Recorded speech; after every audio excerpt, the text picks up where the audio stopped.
Hi and welcome to another video. This is Eleni and today I will show you how I finished a journal by painting the cover of it using an elegant writer. The elegant writer is a black water-soluble calligraphy marker that turns permanent when dry. As you may know, I usually draw a face on the covers of my journals when I start in them to know which side is up, and then later on, after finishing all pages in them, I complete the covers.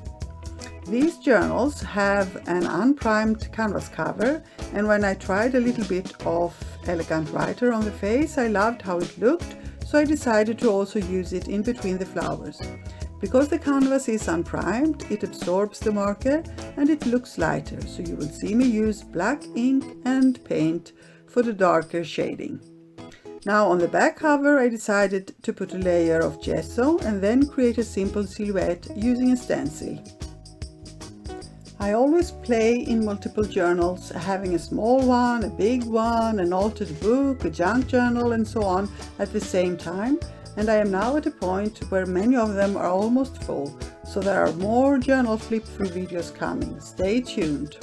Also at the end of this video you can find links to other journal flip-through videos.